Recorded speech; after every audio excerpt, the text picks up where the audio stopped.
thank you for coming to the second public forum organized by Easthampton Matters. We are a grassroots community group that is committed to helping city residents engage in respectful, open discussions about difficult municipal issues. Our goal is to inspire solution-based conversations that can bring resources and improvements to Easthampton. To accomplish this, we will host a series of community sessions to present information about city finances and resources. This will be followed by community roundtable conversations guided by trained facilitators to showcase creative ideas and diverse perspectives of our citizens. My name is Marlise Stoddard. I am from Easthampton. Born and raised. My father was a high school teacher at Easthampton High School, at former Easthampton High School, and I went to public schools through grade school, and then switched to Williston. As I mentioned, those of you who were in Friday Night Forum, not because I was an exceptional student, but because my mother needed teenage daycare, which is essentially what Williston provided. I have a shop on Cottage Street, Nash Gallery, and I know a lot of you from coming into the shop. And I love this town, and I am here because Easthampton matters to me. And welcome again, everybody. My name is Aaron Goldstein. So I moved to Easthampton just shy of 3 years ago now. Actually just put a bid on now of a house here in Easthampton, so I'm very much coming in here. I've got a son at Maple School. I'm the chair of the Energy Committee, and just very committed to seeing how we can take all the things that we're working on and really make sure that we're excelling in all the best ways we can. And so that's why I'm excited to live here in Easthampton, and that's why Easthampton matters to me. We'd like to thank our sponsors. Thank you, Easthampton High, for giving us this space, of course, and the great food provided by Biggie's and Tandem Bagel.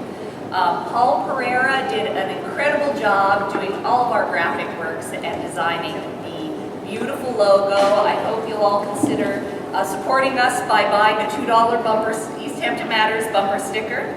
And thank you, ECAT, for filming this. And lastly, we'll thank our sponsors from Friday night, Apollo Grill and Eastworks, who were very, very generous in their contributions as well. We also want to recognize today that we've got the mayor with us today, and several of our council members and other department heads, so thank you very much for taking this time on a Sunday afternoon, for joining us. And I think that them taking their time today, and just all the rest of us... And District Attorney David Sullivan. Yes, sorry. Yes, Attorney, thank you for being here as well. I think it just shows how much people coming out on... We need a mic? We need a mic. Okay. We need a mic. This is already on? It's on. It's on. Excellent. Okay.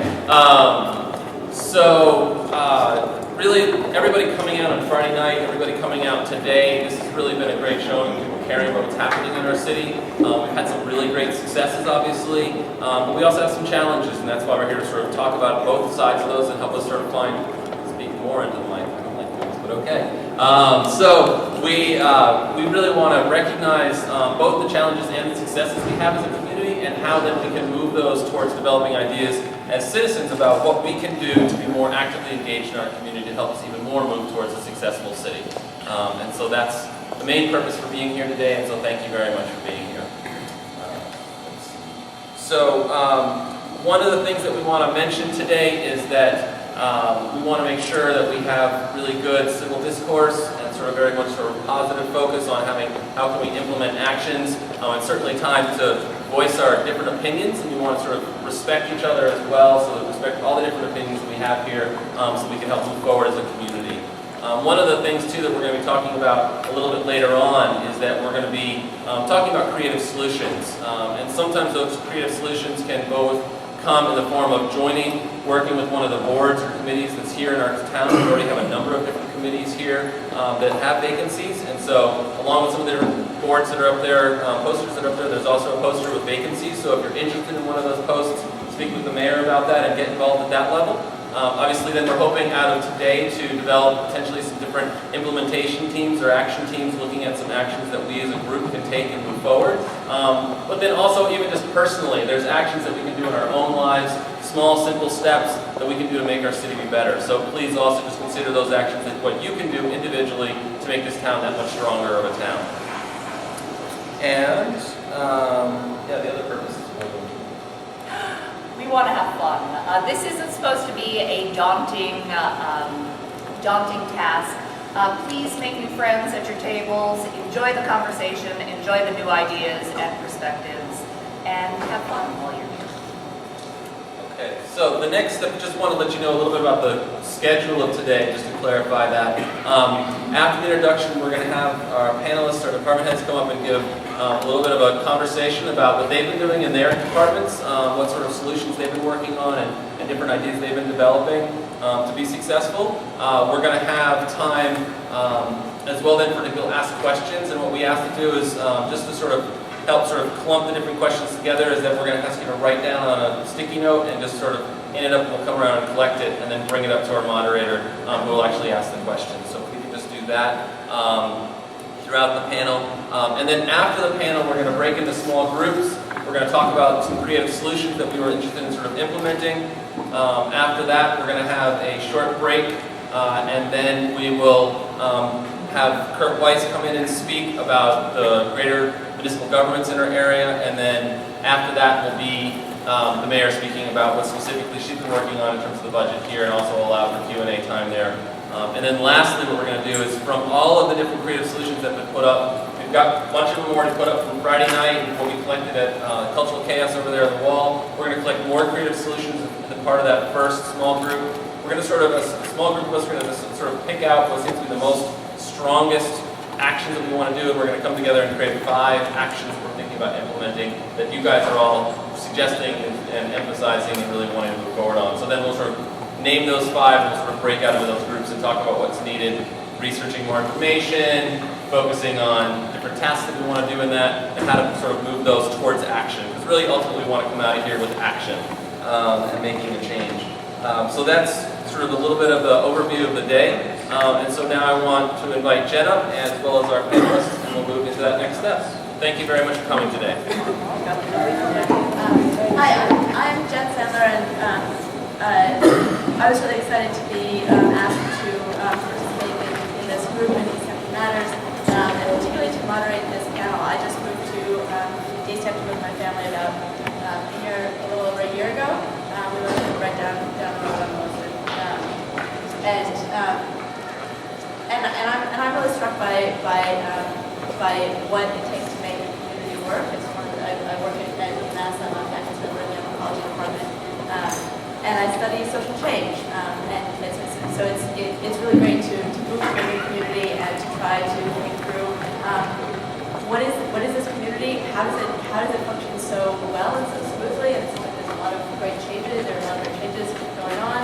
And also, how do I learn about who's making that happen? So I really view this panel and this process and all the great interviews that the Easthampton Matters folks have been doing with the directors of the departments in the city as a way to educate me personally and hopefully to inform some of you about what's going on the ground in the different departments that make our city run. And also, what are the challenges that our departments face from their own perspectives, people who are really working day in and day out to make things work. And then of course the main what I assume brought us all here today is to really talk through how we can be involved, how we can become an even more vibrant and creative and dynamic community in which more people are pitching in to help make this the community that we want to live in. So. That's why Easthampton matters to me, and I'm really excited to be here to moderate this conversation. I guess I want to start out by saying that we invited any of the directors of the different departments who were available to come be here with us in person. We got 2, and that's going to be a great small dynamic conversation. So we'll have a short conversation up here, and then some of the folks from Easthampton Matters who have done some interviews with other directors of other departments will come come up and read from the blog posts that some of you might have read and some of the interviews that have been done to pull their knowledge into the room as well. And then we'll break up into small groups. So thank you, Nancy and Robin for being here today. I wonder if we could start by, so I'm told that we have to use this film. So I feel a little bit like Oprah up here, but It doesn't actually amplify for them, so you guys are okay. so I just look. Yeah, just for the camera. So I wonder if I can start by just asking you to introduce yourselves and talk about the Community Center and the schools, and I guess start by just telling us a little bit about how the school and the Community Center serve the Easthampton community, and what are some of the services that you provide, some of them that people might know about from the schools, and some that people might not be as familiar with. So just start by telling us a little bit about what you do. Thank you. So I am Nancy Follinsby, Superintendent of Schools here in Easthampton, and I'm very pleased to be in that position. I think we have wonderful schools here in Easthampton. We have people come to our schools and time again tell us what a warm, nurturing atmosphere we provide in our schools. I have so many parents coming to me and saying how much they love the teachers that we have and how they support their students in a way that they find is really everything that they want it to be. So we feel that it's important to us always to provide that high-quality educational program to our children and our families here in Easthampton. And we strive to do that in every possible way we can. As I'm sure you're aware, funding is an issue for schools in Easthampton as well as across the state and the country at this point in time. Funding for the schools comes to the city. I think in your brochure here, there's a little blurb about it. There's Chapter 70 funds that come to the city to help support education in a city. Chapter 70 formula was developed, I believe it was in the 90s, and hasn't been revised since then. So when it was first put into place, it was adequate in really helping cities fund educational programs in their communities. It no longer is. There's a gap now between what the state provides the city and what the city is able to provide for school districts to maintain the programs and services that they've had. So as a result, each budget season, we find ourselves in a position of having to eliminate positions in our school district so that we can balance our budget. This year we had a gap of around $900,000 that we had to meet by eliminating positions. Now, to the mayor's credit, she gave us additional funding this year, a higher percentage of funding than we have had in the past. She recognized the issues that we face. She recognized that we have had to eliminate positions every year and was able to find some additional funding for us. Now, when this happens, when we have a gap like this in funding, I work with my administrators, my leadership team, and we look at every possible way we can reallocate the resources we have so that we're still able to provide the same programs and services that we have for our students and maintain a ratio between students and teachers that we know our families want and that we want and that we know will provide the best possible education. I think we, as Mitchell Chester, the Commissioner of Education, said when he visited us here in April of this year, that we are very inventive in how we're able to do this. And I want to assure you, I do have a website letter right now speaking to this. I want to assure you that we will still maintain and provide a high-quality educational program to our students. But each year it becomes more and more challenging, and there are programs and services that we aren't able to provide for our students that we know our families would like. World languages always comes to mind first. We would love to have a world languages program in our middle school. This would help us remain competitive with nearby school districts. And we'd like to have a robust world language program in our middle school that feeds into our high school.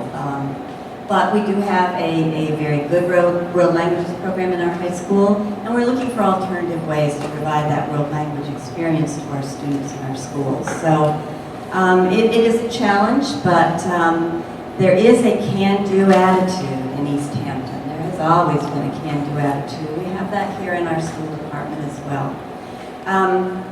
One question that I would like to address here, because people ask me about what positions we've had to eliminate, and I've talked about that in the letter on the website. But I do get questions about why we haven't eliminated administrative positions, and I'd like to speak about that just briefly here. The reason we have not eliminated any administrative positions this year in order to balance the budget is that we have the bare minimum of administrative positions that we need to fulfill state laws and state mandates and state requirements. The law mandates certain positions that we have.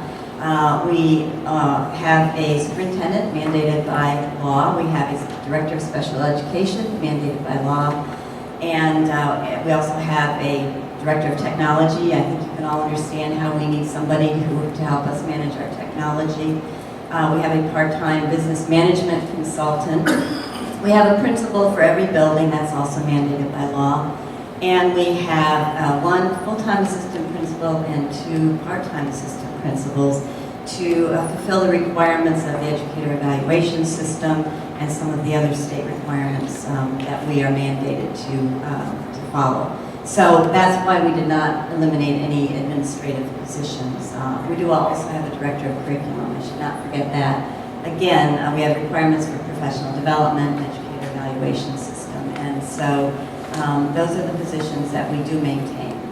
I certainly will be happy to take any questions you might have about the school budget, about our schools, but I do want to assure you again that the Easthampton Public Schools will remain strong this year as we have been every year. We have dedicated faculty, dedicated administrators, dedicated central office leadership, and we will provide that same high-quality education. I just want to assure everyone of that. So if you do have questions, we're asking you to write them on a, is that right? Write them on a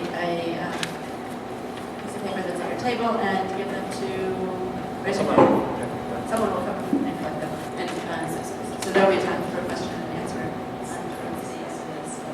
Thanks so much for you. You actually talked about a lot of the things that we were going to get to, the challenges and some of the strategies that you've been using. So it's great to hear about the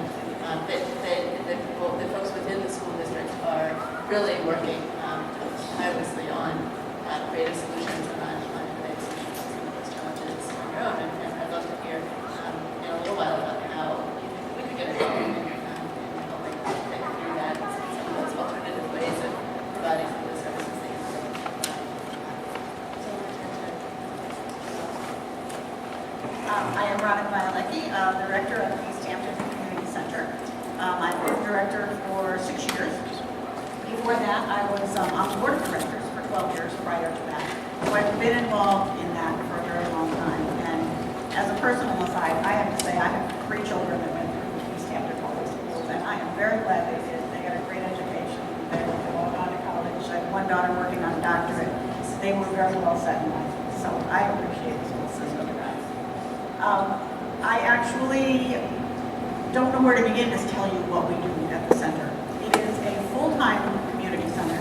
We are open 7 days a week. There is something going on every single day from 8 o'clock in the morning until 10 o'clock at night. There are meetings. We have 5 AA groups that meet there.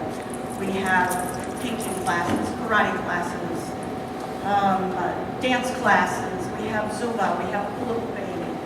Aside from all of that, we do butt strips for people. We have our community dinners 3 times a month, in which anyone is welcome to come in, sit down, have a meal, make new friends. We incorporate into that the use of children from the schools. I love having kids in the school. Children all have to do community service or college applications. That's a great place to do it. They come in, it's a friendly atmosphere, they serve dinner, twice a month. They get to know the seniors, they get to know the people that come to dinner, which is an amazing thing to watch that whole sense of community come together. The people at dinner will say to the kids that come to serve, hey, how are your classes going? Have you done your homework? The children love it because in a lot of cases, their grandparents may be across the country, so they don't get to see their grandparents. It's a wonderful sense for the seniors and the people that are at dinner to say to the kids, how are things going at school? You know, we hear things in the paper about the schools and budget cuts. How do you think it's going? It's a great opportunity for that to come together. We also have a food pantry.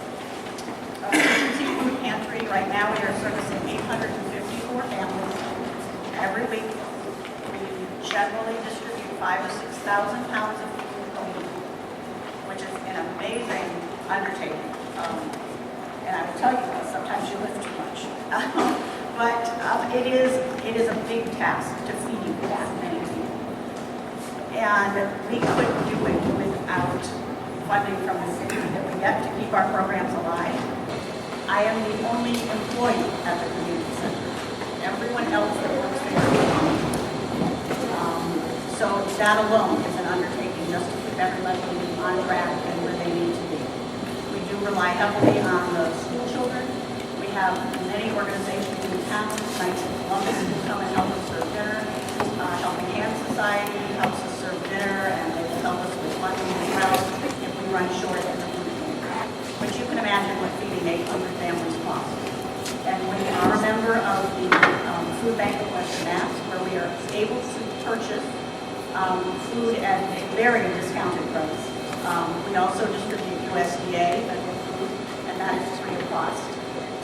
So along with our emergency food pantry, we service a larger clientele. Last year we opened a gluten-free pantry.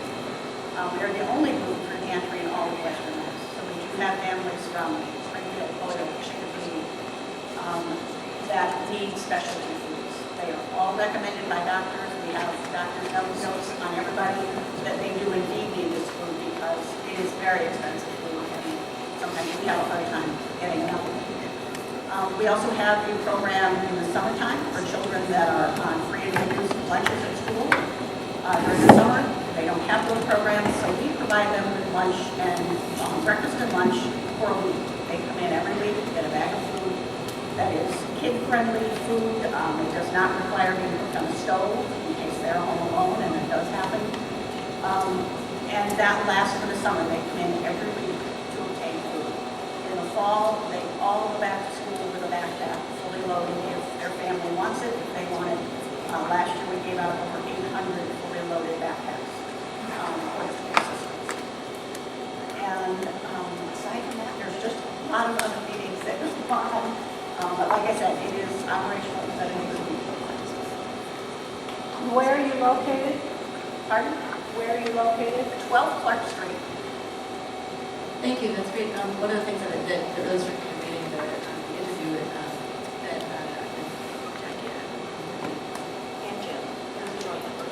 with you is that just the huge increase in the number of families that you serve over the past few years. Going from 48 families to 800 is really remarkable. That was one staff person. I commend all of that work, and I think that there are a lot of community centers that don't know that we have a community center, where the community center is located, particularly some of us newcomers to the area. So it was really great to know about what you do and some of the challenges that you're facing. And also a topic from the Council on Aging. So we're just sort of starting out by talking a little bit about what it is that you do and how Council on Aging serves these communities. You can talk now about some of the challenges that you face, but I don't start with what you do and why it's important. Why it's important for people here who have taken time on their trip to know more about it. And this is just necessary for the camera. I apologize for being late. They had another commitment. But thank you for having us. I'm Linda Talbot, the Executive Director for the Easthampton Council on Aging.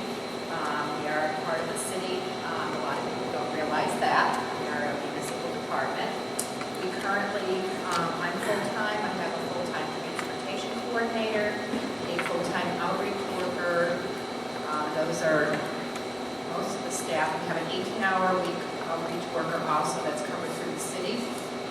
Through a grant, we have a 24-hour-a-week activities coordinator and part-time receptionist, 18 hours that's split between grant and also the city. We also have a substitute van driver that is strictly grant funding. So as you can see, we really depend on grant funding for additional staff. The federal census in 2010 had Easthampton residents 60 years of age and older has 3,505 residents. That's 23% of your population is 60 and older, and we're seeing them come through the door. We are located down at 19 Union Street, a beautiful former post office. It's a gorgeous building. We provide a vast variety of services for seniors. Our outreach program is one of our most important, where we have outreach workers who are experts in anything from food stamps to fuel assistance to housing to advocacy to legal services, you name it. Our outreach workers help both clients in their homes and also at the center. We have a very active transportation program that provides mainly transportation in Easthampton for doctor's appointments, shopping, what have you. From July of last year to the current, our transportation requests have gone up 75%. And we're not able to meet that need. So we are refusing clients, that's one issue. We do the best that we can. Clients are changing their appointment time so that we can accommodate them on the van. We also have a volunteer-based companion program that is funded through grant funding that provides transportation for those that are frailer, who may have some sort of dementia or memory loss that need that one-on-one escorted transportation. That also has a waiting list at times because it's very difficult because of funding and also because of recruiting volunteers. So volunteer recruitment is definitely an issue. We also provide a fitness center, a vast variety of fitness programs. We have an active adults group. We have a newsletter that goes out monthly, and it's also on our website. We do many programs. I think the biggest issue that we're seeing is just the vast number of people coming into the center, seeking assistance with very difficult cases at times that involve hoarding, protective services, people who are unsafe in their homes, who are refusing services. It gets very, very complex with some of the cases that we see. It's very time consuming. So staffing is an issue. The biggest issue that's come to light lately is space. The current location that we're in, we're outgrowing. I have spoken with John down at the Parks and Recs because they had put in a request for a building, and we looked to see if that might be something we could collaborate with, and it didn't seem that that might be an option at this time. I did speak with our planner about currently expanding where we are, and that might be an issue. So we're looking either for a new center or to expand the current one that we have, because we just can't provide services in the space that we're in. We're having shared space issues. But I think we do okay with what we do. We could do better and not tell people that, they're going to have to wait for services. We don't like to do that. Because it's kind of it in a nutshell. Interesting. Yeah, so it strikes me that in each. I just want to leave you with one thought. If you try to meet the needs of people who are 60 years of age and older, all the way up to over 100, that's a 40-plus year span. And that's the population that we're dealing with, but also we're dealing with people who are caregivers that might be in their 50s, who come to us, long distance also, on how to take care of their parents. So the sheer number, pay attention to that, because trying to meet the needs of someone in their 60s is greatly different from someone in their 70s, 80s, 90s, and into their hundreds. There's a lot of needs within each of those groups. Thanks. So So we didn't plan it this way, but it occurs to me that the panelists who showed up for this, if we were able to be here in person, for this panel, for this forum, collectively serve some of the youngest members of our community, the families, parents, folks who are experiencing economic difficulties, up through the very oldest members of our community. And one of the things that one of the things that occurred to me reading the great solutions that people came up with on Friday is that a lot of these really require that we sort of maintain Easthampton as an open, nurturing, passionate, safe community where people feel really comfortable and cared for, and that's sort of that's sort of the prerequisite for getting to engage in these really exciting talks about becoming more energy independent and sustainable and creative. And a lot of the exciting stuff requires that we all feel good and we all feel cared for, and that doesn't just happen. It doesn't happen by magic. And I mean it happens as you've heard by a huge amount of work. I know that they've been collecting questions, and we're also going to and we're going to start with those. But as I kind of figure out which some of the questions to ask, I'd like for each of you to say just one thing to leave us with about how folks here. I mean, you're obviously doing a lot of strategic work within your units, within your organizations, with the volunteers you work with your staff and administration and teachers, and with your staff and volunteers. I'd like you to talk just briefly about some of the creative solutions that folks here who are not part of your staff, who aren't necessarily a regular part of city government, but are really excited about contributing to the well-being of our community. What are some creative solutions that we might think about? What are some gaps in your services that you don't have answers for? And to feel, I think, a little bit safer here than you might ordinarily, I would encourage you to even be a little bit more vulnerable in saying, here's a gap in our services, and we're not really sure how to fill it, and we'd be open to any of the community solutions. Because I think everybody here has a lot of goodwill towards the work that you're doing, and really supports the work that you're doing, and it's okay to say if there are gaps, if there are increasing needs and decreasing resources. We all feel that in our families, and circumstances, we feel that in agencies. So I wonder if any of you want to speak to potential civic creative solutions that might help you think through. I'll speak to that. I know there's a group out there now who's considering trying to come up with a volunteer coordinator and bring volunteers into our schools. We're always welcoming volunteers into our schools. You know, the way we can use volunteers is limited. They certainly can't be the teachers of our classrooms, but we do use volunteers for tutoring, for reading with children. So there are many, many ways that volunteers in the community can come in. And but it does take some coordination. And so to have a volunteer coordinator would be extremely helpful to us. Another thing that I'd like to just ask each and every one of you for here today is to spread the word about all the positives you know about the Easthampton Public Schools. I think one of the other things that probably you're all aware of is that we lose over $1 million worth of funding to students whose families have choiced them to another district. School Choice is a program that's available in the state of Massachusetts, so parents can choose to take their students out of their own community and into other communities. I think there was a perception of the Easthampton schools in the past that they weren't providing the high-quality education that our neighboring schools have provided for students.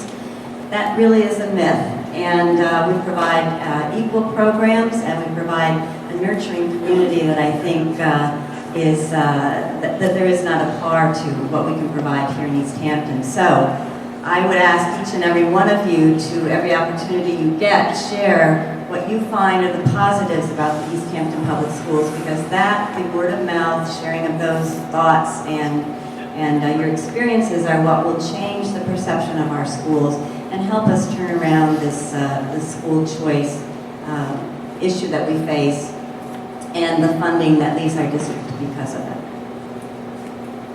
I'm actually going to stick with you, Nancy, and just and ask you some of the questions that folks had.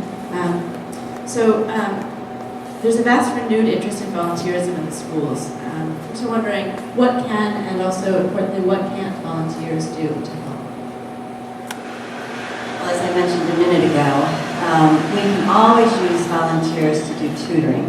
If we have the volunteers and we have somebody to help us coordinate volunteers, we can give instruction to people who want to come in and work with our children one-on-one or in small groups to help build math and reading skills. Volunteers are limited in what they're able to do in terms of actual teaching of students because according to state law, we're required to have certified teachers, and so we can't reduce class sizes of volunteers. But we certainly can also use volunteers to bring enrichment programs into our schools, and we've had that in the past. That's a tremendous asset for us. I spoke about world languages earlier. You know, if there were volunteers who could come in and do some little language classes with our elementary school children, that would be wonderful. You know, I guess I would encourage anyone who is interested in volunteering in our schools to approach us, to send an email to me, get in touch with me. I know that one of our school committee members, or I think two of them, are working with a volunteer group, so we could add your names to the list and then try to find a place that you would feel comfortable with. Because that's part of bringing volunteers into the school, is finding what their talents and skills are and what they would enjoy doing, and then matching them up with our needs.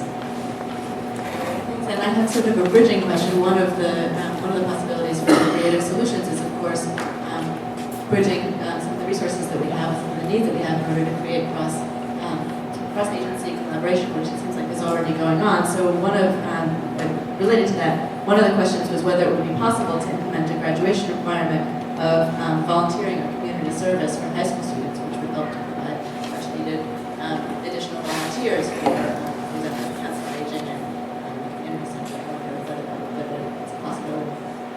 We do already encourage our students to go out in the community and to do volunteer work.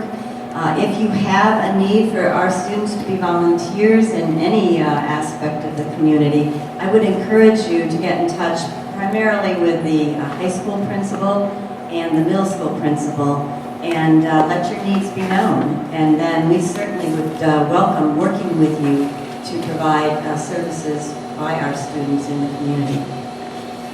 Great, thanks. So we're going to talk a little bit about. We actually do incorporate the high school and middle school students quite heavily. I do have high school students that come and do internships with me, and actually over a semester will get 1 credit towards their graduation credits. We use all of the kids in Key Club and National Honor Society. They are mandated to do so many hours of community service. The churches, children at Our Lady of the Valley that are doing their confirmation classes will come to us. So we actually do incorporate that quite heavily. And move the children as much as we can, helping with food drives, helping, I have Boy Scouts and Girl Scouts that will come in and make bags or just help out at the center. So we do try to incorporate as many of the students as we can that request.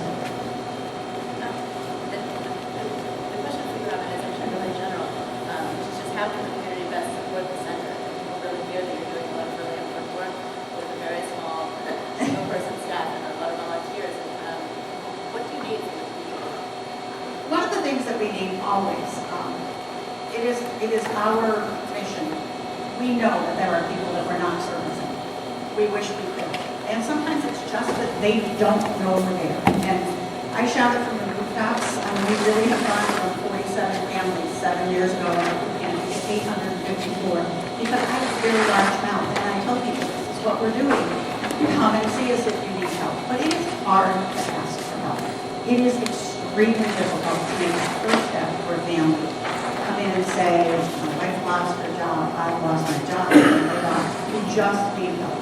And that is very, very difficult. So what we try to do is make that an easier process. I have people, we deliver 60 families a week. For whatever reason, there are people who lack transportation, they may be on oxygen, they may be in a wheelchair. It may be that they are just afraid to come in and have anybody see them getting groceries.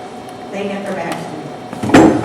There are ways that we can help people in town that we try to make it comfortable. We try to make it a very fun place.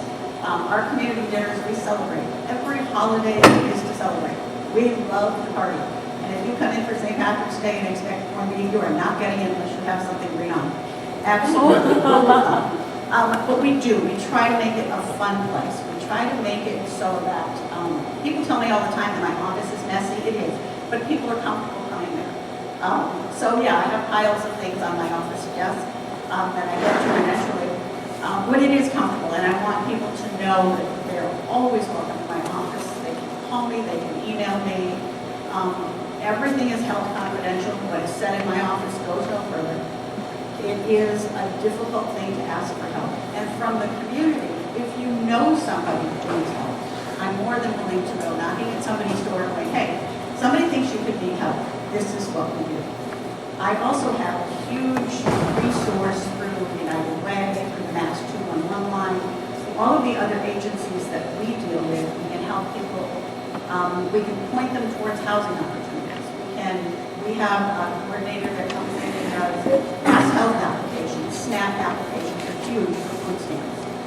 With our link to the food bank, we have resources. So somebody might not necessarily need groceries. They might need another social service, and if you don't provide it, you find someone who does. But big thing from the community, when you see us standing outside Big E's asking for a can, we can really use that can.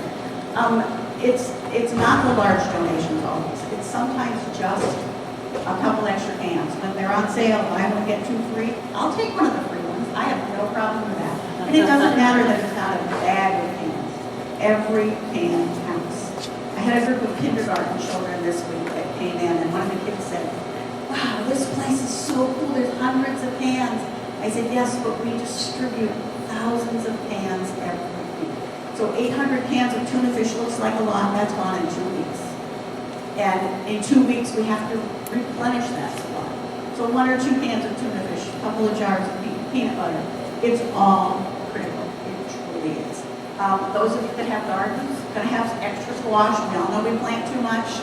Guess where you could put it instead of throwing it out, instead of letting it go to compost. Really, we'd be happy to take it. 800 families eat a lot of food, and it takes a lot to keep us going. We are always looking for different types of fundraisers and funding opportunities. I write grants until I can't see straight sometimes, but it's what it takes to feed people. Just remember us. Remind other people that we're there. That is a huge undertaking to just get the word out. This is what we do. And if you hear somebody say, oh, I bought too much at McFly this week, not that that ever happens, but sometimes it does, and you can use one can, but the second one was free, so you took it. What are you going to do with it? Remind yourself, just drop it off at Big Y. They have a box right by the door, or Big E's, same thing. Drop that extra can off. We get it, believe me, I go every day and pick up food. We can use it. And if you hear of any opportunities where you find that we find when people are moving, when they're leaving the area, or they're moving to a they're moving from the house to an apartment, and they clean out, rather than trashing all that food, we also are more than happy to go and pick it up and go, hey, we'll put it to good use. As long as it's within code, we will definitely put it to good use.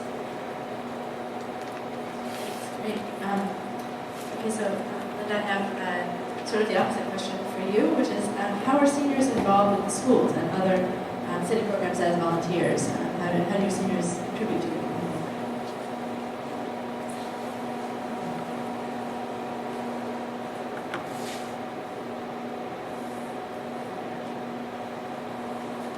We've had a lot of difficulty recruiting volunteers recently, and I'm not sure why. We do help Highland Valley Elder Services recruit for meal drivers.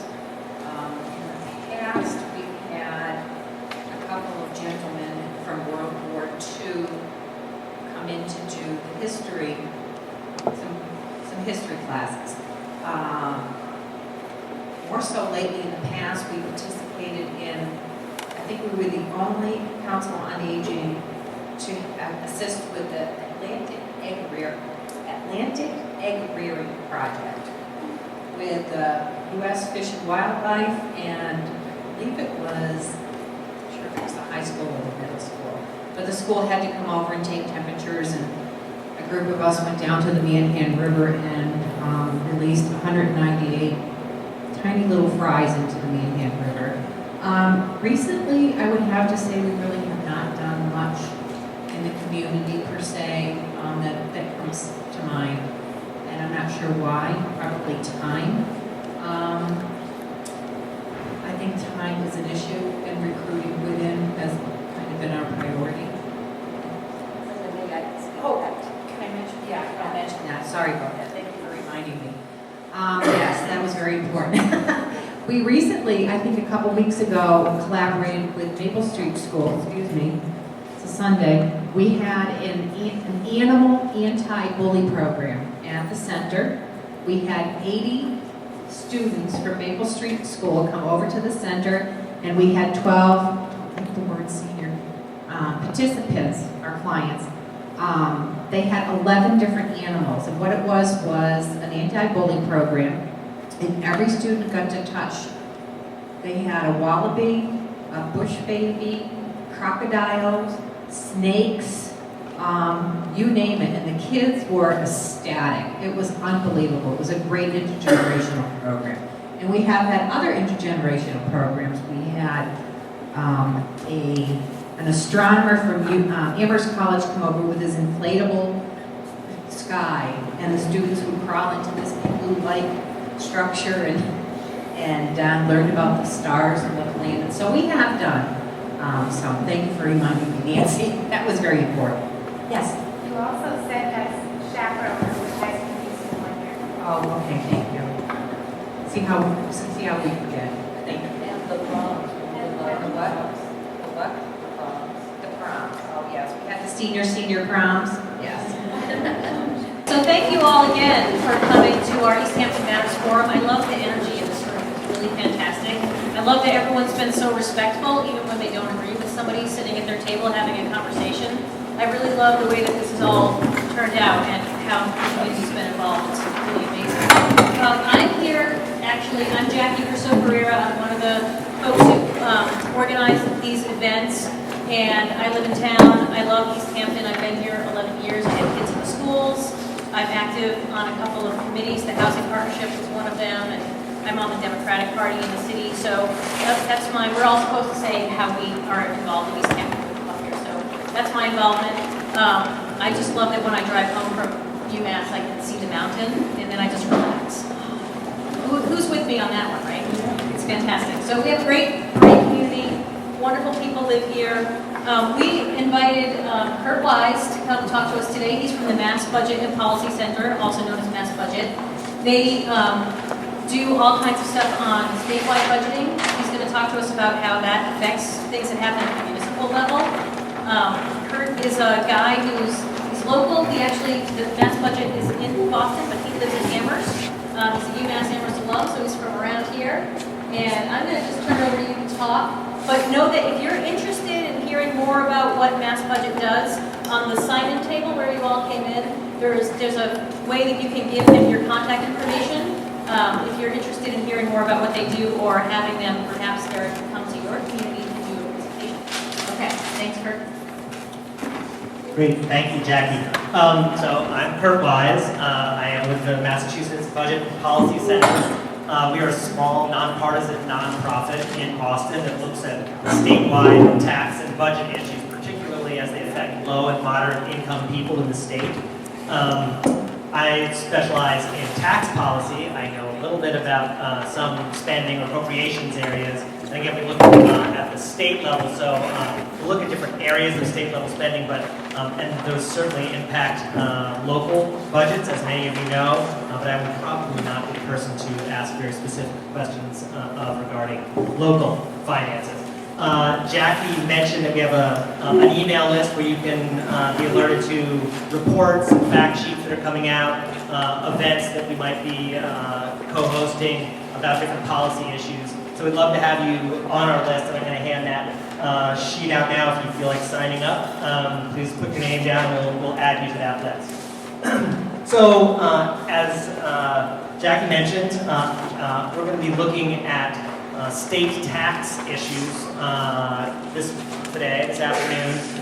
We're going to be talking about a lot of different numbers. We're going to look at how Massachusetts compares to other states, how taxes in Massachusetts have changed over the last 20 years and more, what kinds of effects that's had on different areas of budgetary spending in Massachusetts. We'll also look a little bit at tax policy generally, how different taxes affect different income groups here in Massachusetts, and then talk a little bit about taxes and their impact on the state economy. That's a lot of numbers. We're going to look at a lot of charts. So I hope you'll stop and ask me if you have questions while I'm going along. Please feel free to do that. But before we jump into all those numbers, we find that it's useful to sort of take a step back and remind ourselves what we're really talking about when we're running through all these numbers, taxes and spending. We're talking about the kinds of programs and services that affect people every day throughout the Commonwealth, in their communities, with their families. We think it's useful to sort of just begin the talk by reminding ourselves of that. And so let's just jump right in here. Education. About 1 million students, K through 12 students, attend public schools in Massachusetts every day. Tens of thousands of other students attend our community colleges, our universities, state colleges. Quality of the education that they receive in these institutions affects their future economic prospects, of course, but it also affects the state economy as a whole. And not surprisingly, these institutions are paid for collectively through our taxes. Transportation, people often think of subways and buses, but transportation funding also goes to support all of our roads, our sidewalks, all the things that we use for private transportation as well. Libraries, parks, and recreation. This is something that people often take for granted. These will just be available. These are things I love to do on weekends with my daughter, with my family. Many other people do too, but of course these are available because we have decided to work together through our state and local government and pay for them with our taxes. Public safety, an essential public function. We have our community police departments, our community fire departments. These are all things that, in theory, one could do independently, but it's going to be much more costly and much less efficient. If your business catches on fire, you want to have a big pumper truck being able to get in there and put it out, rather than trying to take a garden hose and put that out yourself. And we pay for that together, working together through our local governments and state governments with our taxes. Clean air and safe drinking water, funded both at the federal and the state level. Again, something that we often don't think about, but in many parts of the world, you don't have safe drinking water. You can't just turn on that tap in the morning and brush your teeth. This is available because we've created the regulations and the agencies to maintain those regulations so that these things will be available to our children and our grandchildren. Prisons and the courts, another essential public safety function provided by the prisons and the courts. What people often don't think about, however, is that there is an essential economic function provided by the courts. The courts settle property disputes, they enforce contracts. These are absolutely vital to the proper functioning of a modern economy. And those, again, are all available to us because we agreed collectively to provide them to ourselves and our communities. Healthcare and public health. This is a large area of public spending, but also very, very important. We have programs that allow elderly people in our community, elderly members of our family, to go to a nursing home if they need that kind of care at the end of life. There are very few families that would be able to afford that kind of care without these programs. It costs $70,000 to $100,000 a year for someone to stay in a nursing home. Very expensive. Similarly, 1 in 4 children in Massachusetts is able to have access to health care because we have programs that allow lower income kids to go to the doctor or go to the hospital if they need to. And again, those are something that we do together and are able to pay for because we collect taxes to do that. Human services. This is a wide array of different programs. We're talking about veteran services, youth protective services, elder services. There are all kinds of things that fall into this group, this category of state programs. And programmatic spending, and these are the kinds of things that have very real impacts on the day-to-day lives of people and families throughout the Commonwealth. So we've kind of run through this broad sweep of different things that we do together. through our government, paying for them with taxes, and it's worth asking ourselves, what portion of our income is it worth devoting to these kinds of programs and services? A follow-on question, one that I'm going to put to you all, is what portion of our income do we actually devote to these programs and services in the Commonwealth? So if you take the whole big pie, and picture that pie right here, there it is, all the total personal income generated in Massachusetts on an annual basis, what share, what percentage of that pie is collected through state and local taxes to pay for all the different programs and services at the state and local level that we've just been talking about? Does anyone want to hazard a guess? A couple of people want to throw out some numbers. What share of that pie are we collecting annually in state and local taxes? I see someone saying 10%. Other guesses? 1.2. 1.2%. Yeah. Okay, anybody else want to toss anything else out there? 28. 28, okay. I like the 28 because it gives a surprise factor at the end. 10 is, couldn't get a whole lot closer. There you have it. Massachusetts collects 10.4% of all the income generated in the state annually through state and local taxes. We collect 10.4% of all that income to provide all those kinds of different services at the state and local level. So is that a lot? Is that a little? That may be a matter of perspective. But one way we can kind of get at that question is trying to see where Massachusetts fits relative to other states. So let's take a look at that, see where Massachusetts ranks in comparison to other states.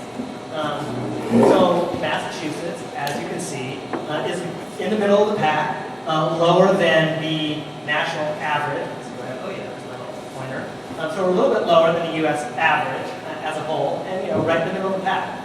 So Massachusetts, as it turns out, is not an especially high tax state in terms of the amount of total personal income generated in the state that we collect in order to pay for all the various state and local services we're looking at. So the question then arises, so why are we called Massachusetts, right? This is Massachusetts. Aren't we a very high tax state? Well, let's take a look at the next slide. And here we have the same chart. And let me just make sure that we all understand this chart. Here we're looking again at the percentage of all the income, personal income generated in the state that's collected in state and local taxes. And in this slide, so it's the same kind of data. We're looking at here, the states along the horizontal axis. And we see Massachusetts is a very high tax state.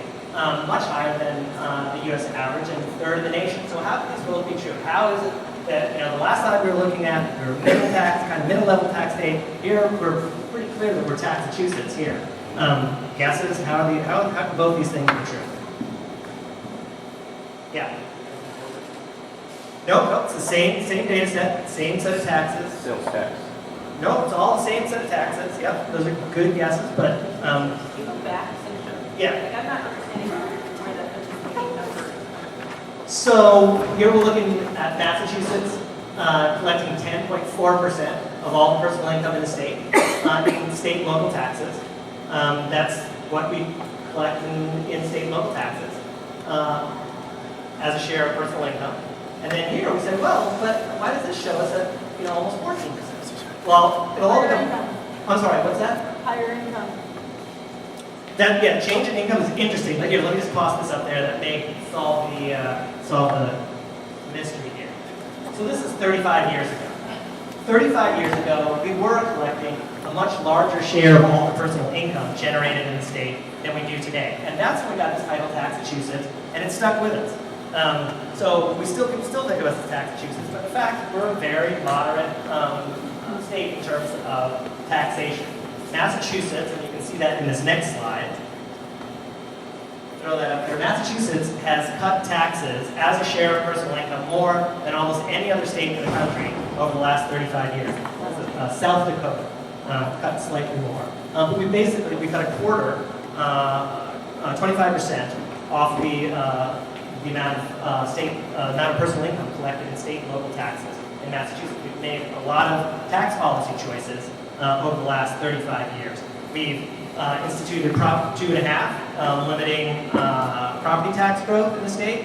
And then in the late 90s and early 2000s, we went through a round of tax cuts, primarily focused on the personal income tax as opposed to sales tax or corporate taxes. There were also corporate tax changes made at that time. So those changes collectively, as well as others, all sort of net out to what we were looking at earlier. Massachusetts is now a moderate income tax state.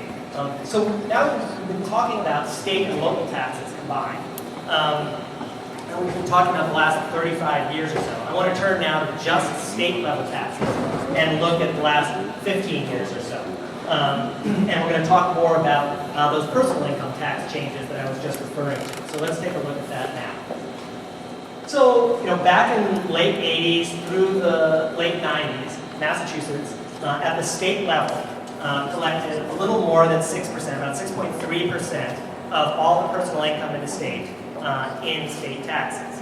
Very consistent, year after year, we're looking at this very consistent amount of taxes collected at the state level, so not local taxes, just state level taxes. But then, in the 90s, late 90s, there was some big boom years, driven in part by dot-com bubble and other things like that, when folks decided maybe it'd be a good idea to cut taxes. That we were actually bringing in excess of $1 billion above what we spent every year. We were able to fully fund our rainy day fund. We were able to expand certain programs. Some people decided that maybe that was actually time to not continue to fill the rainy day fund, not to expand programs, not invest in various programs and services that we were talking about at the beginning, but instead cut taxes. And that's what we did. So let's take a look at that. We went through a round of tax cuts over the course of those 4 years. Those included an income tax rate cut. We cut the income tax rate from 5.95% down to 5.3% today. So these are the numbers that you're looking at here are inflation adjusted. This is how much that, if we had not made that change in tax policy at that time, if we had left the tax policy as it was today, we would be bringing in another $1.8 billion annually if we had not made that change. We did make that change. Dividend and interest. We cut the rate from 12% to 5.3%, and that cost us now close to $1 billion a year. It's worth noting that dividend and interest income is a form of income that goes overwhelmingly to people at the very top end of the income distribution. I think something along the lines of 80% of dividend and interest income goes to people in the top 5% of the income distribution. So this is a tax cut that now costs us close to $1 billion a year. And we also increased the personal exemption, costing about $500 million a year. So the personal exemption is a relatively progressive, it's a progressive element in our personal income tax code. It says that a specific amount of income is set aside. Every single person automatically, every single tax filer automatically has this predetermined amount of income set aside, and it's not taxed. It was $2,200 per individual, $4,400 per married couple.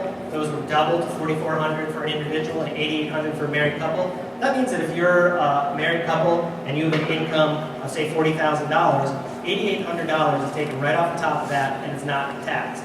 So that's very beneficial for people at the lower end of the income distribution. For someone who's making $1 million, do they really care if $8,800 is not taxed? They may, but it doesn't change their effective tax rate practically at all.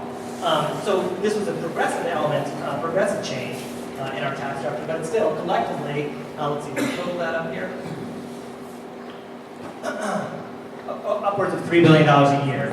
And what you see here, $3 billion loss that we'd be generating an additional $3 billion a year if we had not made those changes. People who follow the state budget process understand just how large that change is, how significant that would be to have an additional $3 billion a year. What we see here is once we made those changes, pretty much we were arrested at 5.3%. We haven't seen it go up. The expectation was, we cut taxes. This sort of phenomenal growth that we're seeing in the dot-com era is just going to continue to expand the economy at this exponential rates, and we're going to still be able to bring in all the revenue that we need. Well, that isn't exactly the way it turned out, and now very consistently we collect pretty much a full percentage point less in personal income as a result of these and other tax changes. These ones feature heavily in that. So tax cuts, of course, also have direct implications for budgetary spending. Jackie was mentioning that at the beginning of the talk. Let's take a look at how some of these tax cuts have affected different areas of programmatic spending in the budget. So Chapter 70, so you can see here, Chapter 70, Education Aid, decreased by 5% in real adjusted terms, in inflation-adjusted real terms, since 2001 when these tax cuts really went into effect. So Chapter 70, as probably many of you are aware, is the primary mechanism by which the state delivers aid back to communities for K-12 education. So that has seen a 5% decrease over that time, while there have also been there are many papers about education policy on the Mass Budget website. I hope that that sign-up list is continuing to circulate to learn more about why it may feel like a much larger than 5% cut over that period. But I'm not an education policy expert, so great to visit our website for more details on that.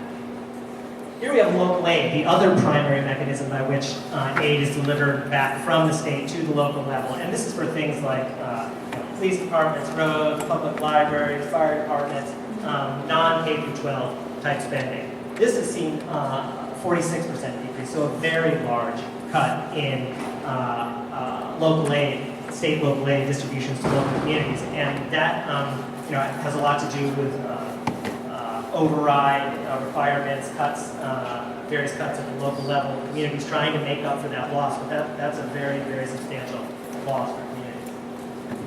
Then you look at other things, early education and care, cut by 25% over this period.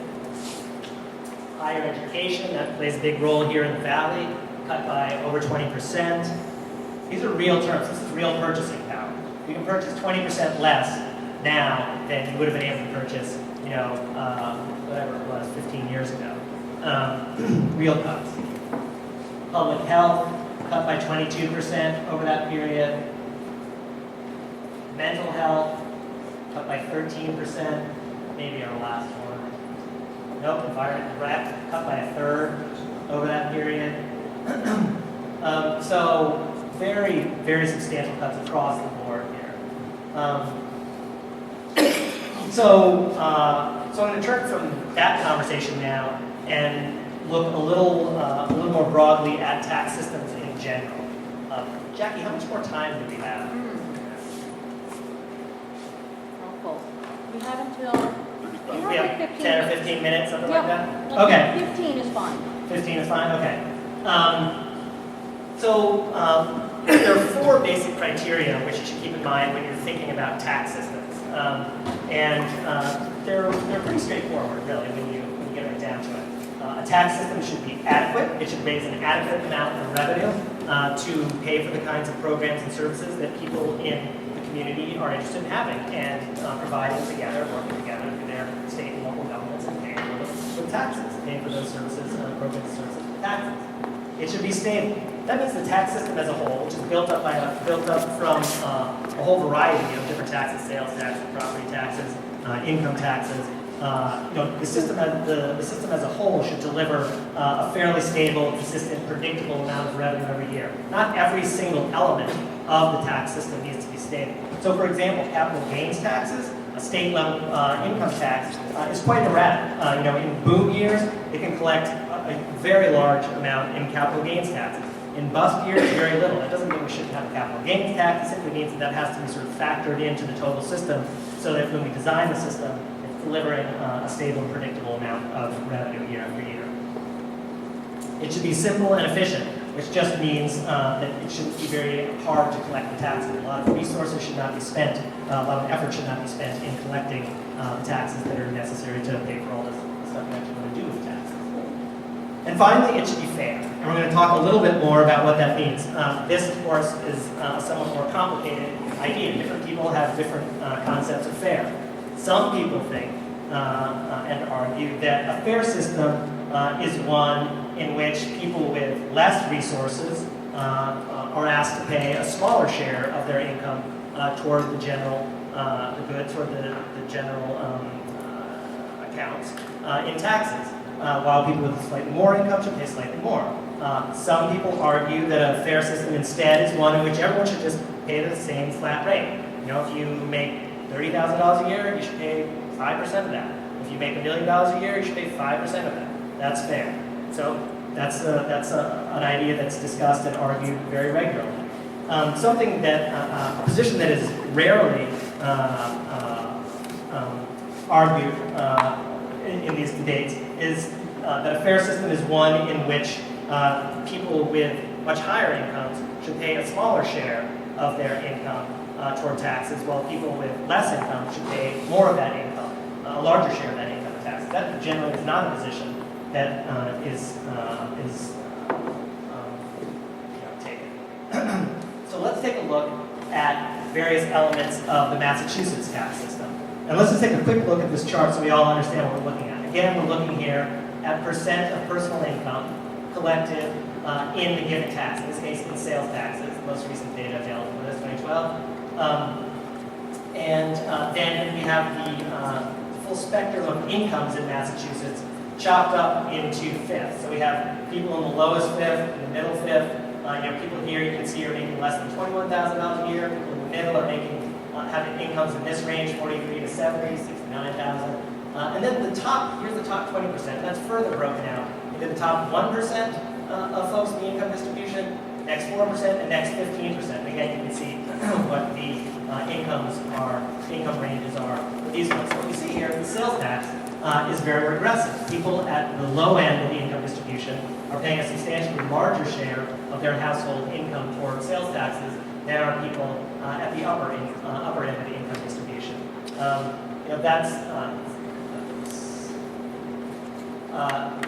The explanation for that is basically that folks at the bottom end of the distribution have to spend pretty much everything they earn, and in fact, as you can see here, sometimes a little more than they have. People going into debt, people pulling out savings accounts, this also includes folks who are on Social Security.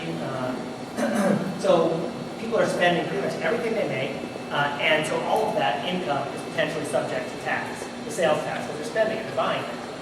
People at the very top end of the distribution are able to save a large chunk of their income, invest it, not spend it, and therefore that income never goes, it's spent on things and isn't subject to the sales tax. So the sales tax is a regressive tax. Here's the property tax.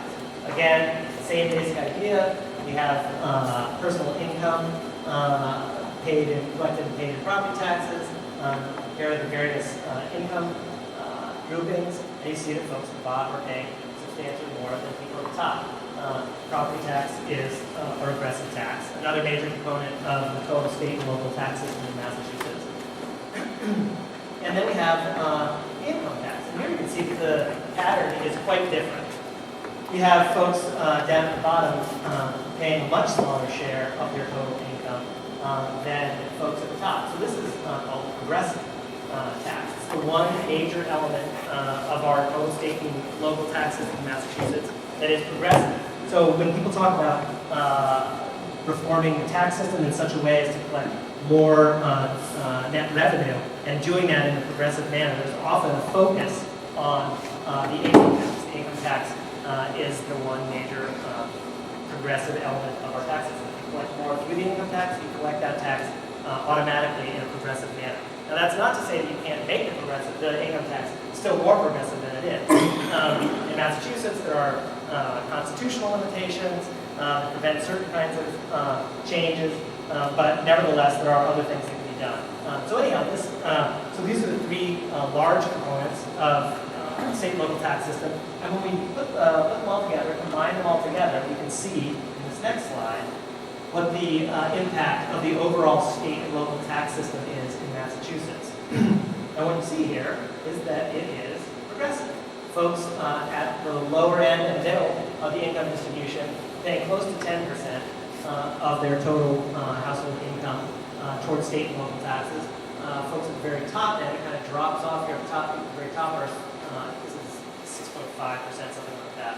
And this doesn't take into account other elements of the federal tax system, which make this still more regressive, helping people at the far end, top end of the income distribution much more so than people at the bottom. So that's a look at the Massachusetts overall state and local taxes.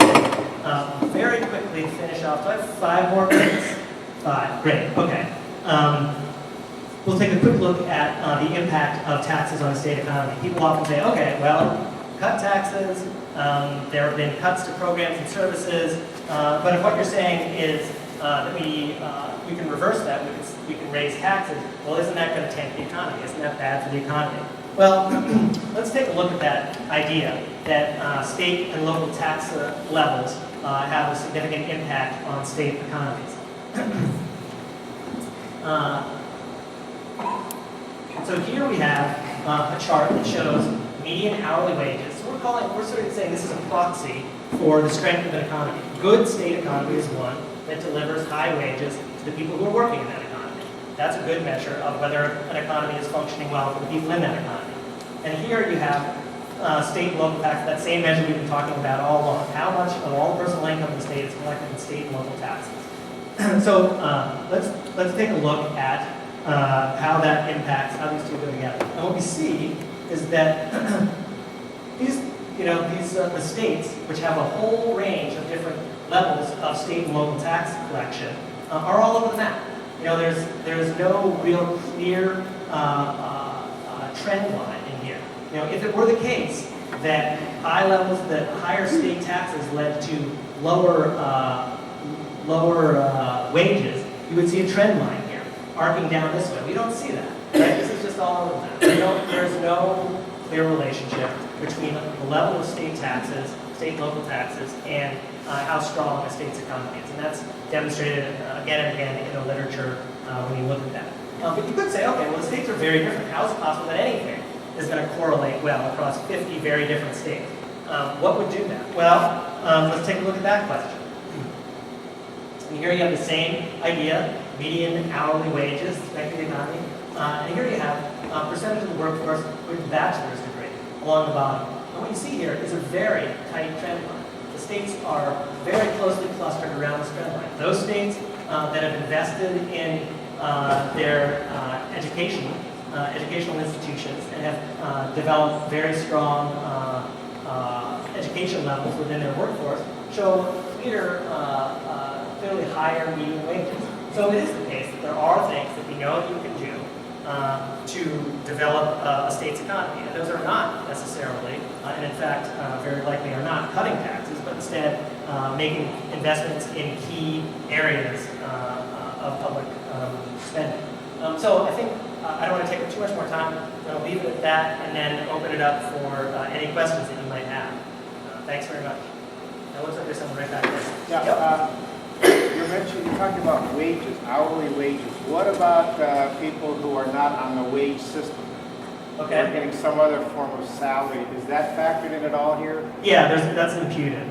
Can you repeat the questions just so it's recorded too as well? I'm sorry, so do these take into account people who are not paid at an hourly level but instead are salary workers? Yeah, this is sort of a measure that creates a wage, an hourly wage value, but it brings all the different paid people in the economy into that analysis. Yes. So, are you talking about the values right, stable revenue and, be fair? Yep. Something I would ask talk about creative healthy incentives. Think people do to reduce their taxes and things that are good for the public. So there was just a general comment, which I don't disagree with, that another thing to think about in terms of tax systems, tax policies, that the incentives that are created by the system should be ones that encourage people to do positive things for the community rather than things that are detrimental. Fair position. Yes. Do you have a hypothesis what would happen if you would raise, do you have a chart on it? If you would raise the sales tax by 1%, how would the rest shift? So the sales tax is a regressive tax. I don't have a chart with me today to show that, but because it falls, we're looking at the, the sales tax chart here. If you collect more revenue through the sales tax, you're going to exacerbate, you're going to make worse the regressivity of the overall system. You're going to collect more of that.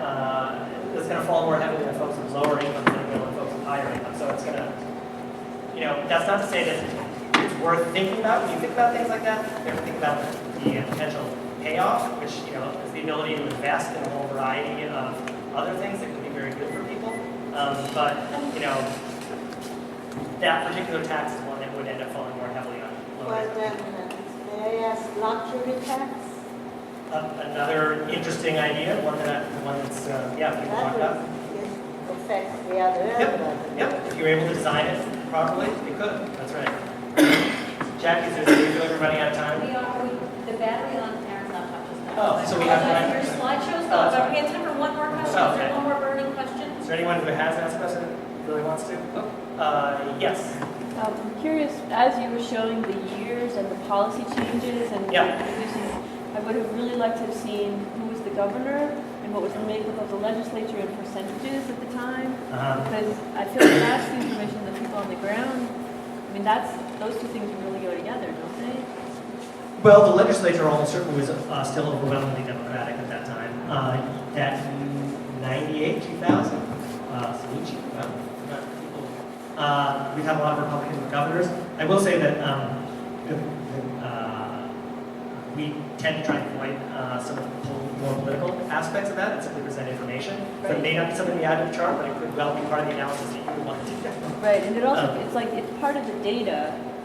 Yep. It's information. Yep. It is information. That's right. Putting it in. That's right. Well, the governor tends in Massachusetts to have less control over those kinds of things, because the legislature is just so overwhelmingly, Democratic. They can override vetoes, et cetera, et cetera. I wanted to thank the committee for Grassroots Easthampton Matters for taking the time that they've been doing putting all this together. And I know you had a forum on Friday night. A lot of you were probably there. So thank you for thinking that Easthampton Matters. It certainly does. And on top of that, I'd like to thank our superintendent, our finance director, our council on aging, and our city councilor. And also, I think it was interesting. I really think the forum is interesting. You can all hear me okay, right? Because it's very comfortable. I think I'm happy it's here instead of on the stage and the auditorium. This is much more comfortable. So if anyone has any any things that I don't cover, please don't hesitate. And what I thought was interesting too is Robin is here, and you've all gotten to know Robin if you didn't already. And even though the Easthampton Community Center is not a city office, it's a very vital part of our city. So you've heard from everybody in the panel at the beginning, and they talked about their different departments. I just want to take a quick minute just to cover other department heads and thank them. They're not here today, but they've spent many hours going, being interviewed by, your interviewees of the Easthampton Matters Committee, and putting a lot of time and thought into, their department's needs. And I have a feeling this is not the end. This is probably a little more close to the beginning of these meetings.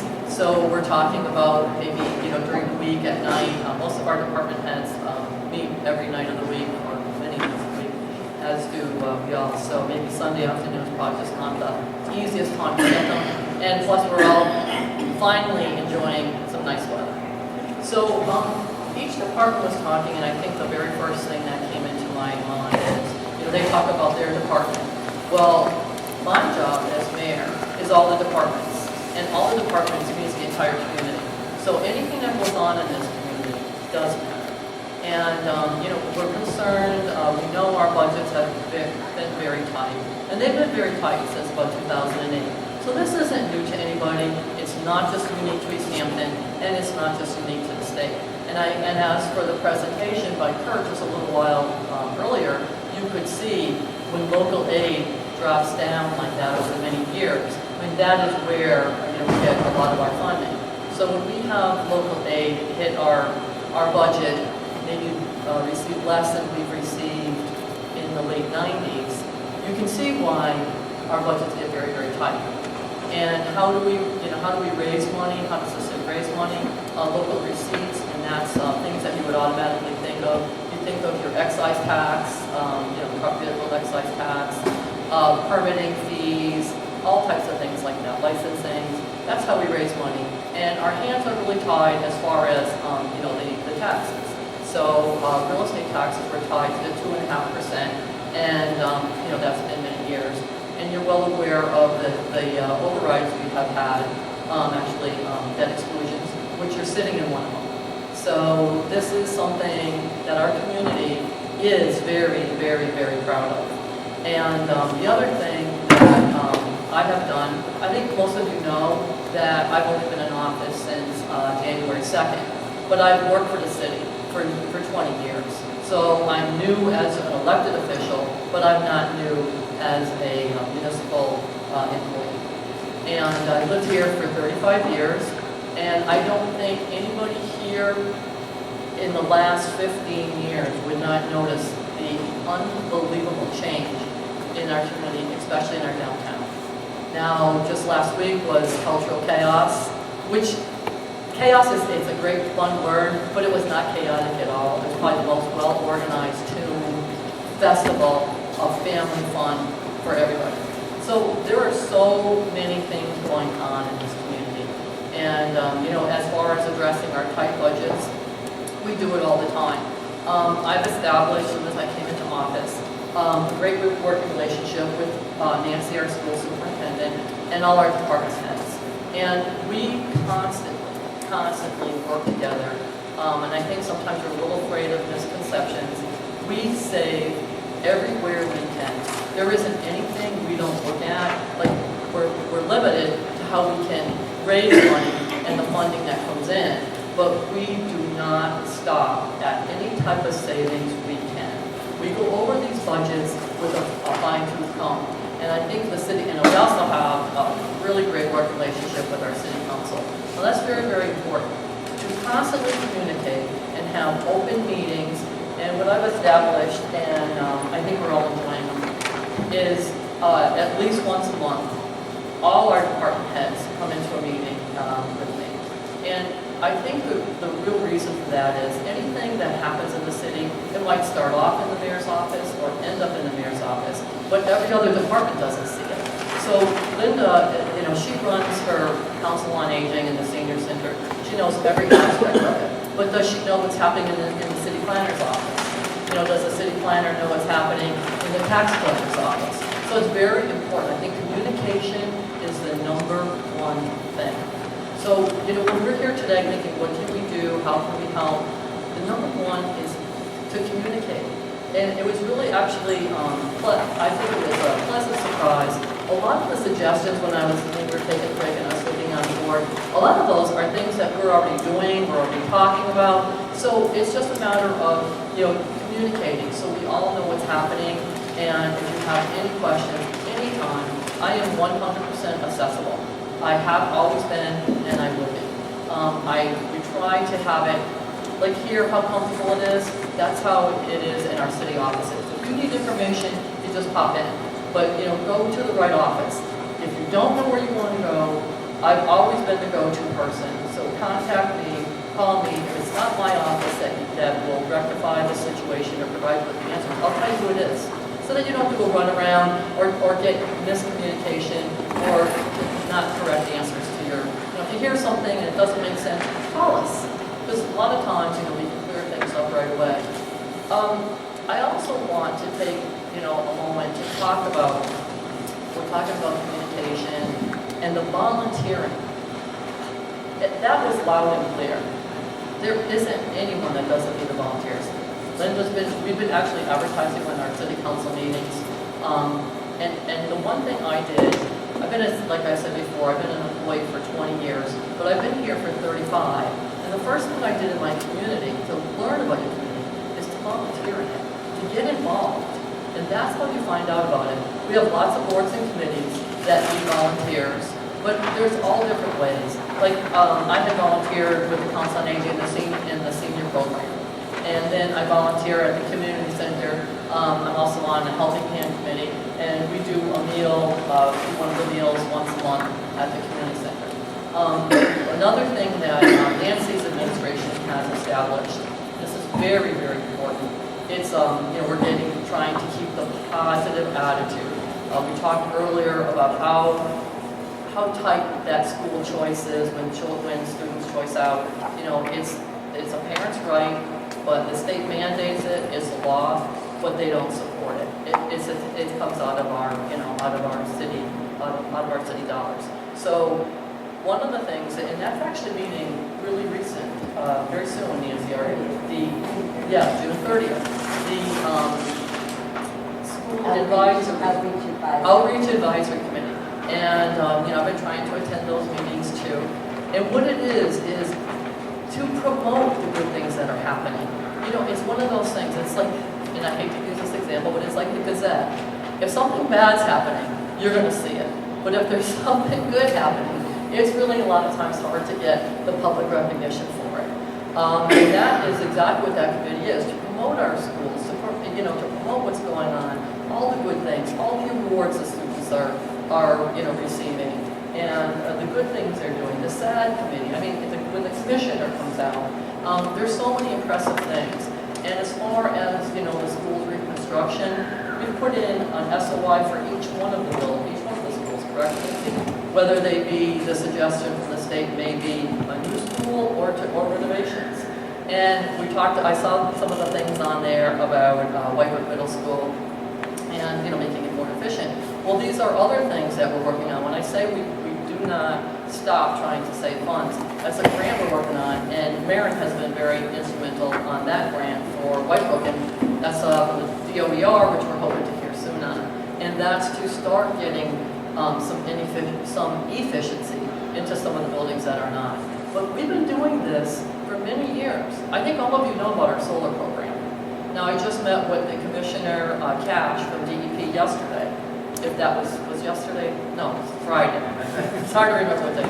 But he came up to our solar project because we were like the pilot program. We were the first community to hop onto that. And it's such a big deal and something we should be very proud of, but for two reasons. By getting in at the beginning, we got the best rates and the most savings. Now, my department also does all the budgets for paying the bills for all the cities. And we save approximately $80,000 to $90,000 on our Western Mass electric utility bills for that solar program. So that is money that you think, well, that's great. Well, it is great because that is money that we use elsewhere. We have one pile of money, no matter what department you are, there's one budget that all the money comes out of. Oh, I'm sorry, Jeffrey. That's okay. That's a great, the question we wanted to ask you too was, so we do have that one pile of money that comes in that everything goes out of, but there are grants that are different. So can we talk about that? Exactly, perfect. I was going to lead into that. So that is like a misconception sometimes people have too, and that's why don't hesitate. Don't ask somebody on the, like standing next to you in a line at the grocery store about this.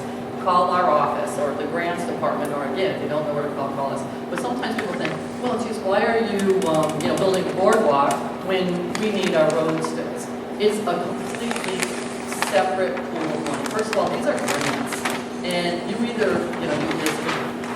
on top of it, it's very, very competitive to get these grants. We have a fantastic grant department and city planner that actively research any type of funding that's out there, as long as, our school department does the same thing, and that's what I'm working with Marin on. So the boardwalk project, for instance, that is a grant that we're receiving. No city funds have been used for that. What we will be, the only type of funding from the city would be CPA funds, and that's recreational. And that is a very important project in many, many, many ways, because it ties right into our economic development. Now, you want more money, you got to get a tax base, you got to get a business base, and how do you be attractive to businesses? Number one, by promoting the community. You never tear yourself down. Now, every city and town has issues, we all know it. You don't advertise your shortcomings, you don't sweep them under the rug either, but you don't advertise them. You try to advertise your positives and deal with your negatives. Fix what you can fix and move on. But as far as the boardwalk, what we're hoping is that is going to directly it ends right into our newly designated cultural district, which is Cottage Street. So we're hoping to have, have this as a destination of tourism. So people, not only people in our communities or surrounding communities, but other people will come here. And when you have them right in the heart of your city on Boardwalk, then let's come and see our fine shops on Cottage Street and then in Union Street also. Now, people have also asked me, well, why don't you designate Union Street as a cultural district? Well, first of all, because then you cannot have diversity. So you want to have a little bit of everything, like Manchester's, for instance, that would not fit into a cultural district. So you want to make sure that you keep your diversity, have something for everybody, but keep your economic growth, and again, smart growth. So there's so many things we're working on. And when I'm talking about just, we have a newly formed, as I mentioned a little bit, a newly formed Energy Advisory Committee that there's 3 other members, and one of them is Chris Marin. And we're looking back again on electric aggregation and natural gas aggregation. So different ways to save money on every utility bill we can. Now we've done a streetlight project where, that's probably over 10 years ago, we purchased all the streetlights. There's only one other community in the state of Massachusetts that did that. That saves us a lot of money by, instead of renting those lights every single one, we own them. So you'll notice when the street lights go out, it is a little unusual to call the mayor's office when you got a street light out, but that's what you do because the city owns the street lights. And then also you'll notice that we were able to receive another grant a few years ago to change all the downtown and the Main Street lights to LED street lights, which again, we didn't pay any money toward that, and it is a huge energy savings on our utility bills. So we try not to leave anything unturned. I have so many things I don't want to forget about because, like I said, there's just so many things going on. And the other thing that we've established is, at our municipal building, is we all work as a team. We're all city employees, so we all work as a team. It's not never one department needs this, so another department doesn't get it. We don't work like that. We all know how tight things are, we all work together, and we all share any type of knowledge that we can and help each other out. If one department's tight, the other department shoots in. You'll notice that all the time with the police and the fire. And I think another thing I wanted to mention, when people are thinking of the departments, everybody thinks of the school, your senior center, you think of the DPW, the police and the fire. There are many more departments that make a city work. You have your city clerk, your tax collector, your city planner, your systems administrator. So there are many pieces to one project, and it's a group that works together nonstop, unbelievable. And for many years our municipal building, our city side has not worked on Fridays. Well, you wouldn't know that if you show up on a Friday or a Saturday, because generally you're going to see quite a few of us there anyway. And that's just, we have I think probably the most dedicated, and we talked about our teachers are dedicated, our administrators are dedicated, all our employees, our department heads, I mean, they just, put in 100%, and I can't thank them enough. Now, the other thing when we're talking about volunteer, I couldn't help thinking about all the different projects that, I've been thinking about, wouldn't this be great, wouldn't this be great, wouldn't this be great? But you need people. I started, I guess we could call it a beautification project, adoptive intersection, whatever you want to call it. But I started the one right at the Biggies, right in front of Biggies, that intersection there. So the real reason for that is to, get things, people maybe want to volunteer and take over an island. But what came to mind to me when we were doing that is I call it the Bridge of Flowers, which I believe, Marlise, you're doing that. And it's not like, so I'm trying to get a hold of what's happening and who's doing these things so we can thank them, because people should be recognized for doing that. We have a group, I believe it's called the Garden Committee, that does the Pulaski Park. So all these people should be recognized. So I'm just trying to organize them, get them together. And again, the VFW, I was just at the parks. Now you know what's going on there.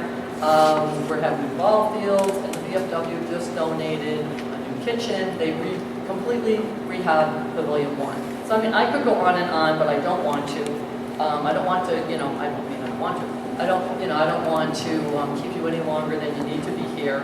But we've just done 15 Cottage Street, which is going to be 50 housing units that are also going to feed our downtown. We've had infrastructure projects at Grant Street and behind the mills, which is where the bike path is. And I think Aaron wants me to wrap it up. So, is there anything that, anyone can think that I might have forgot?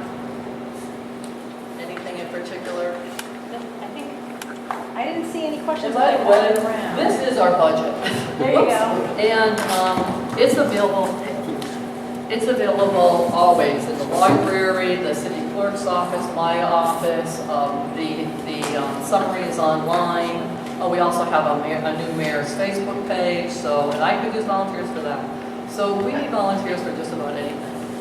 Thank you. Thank you so much.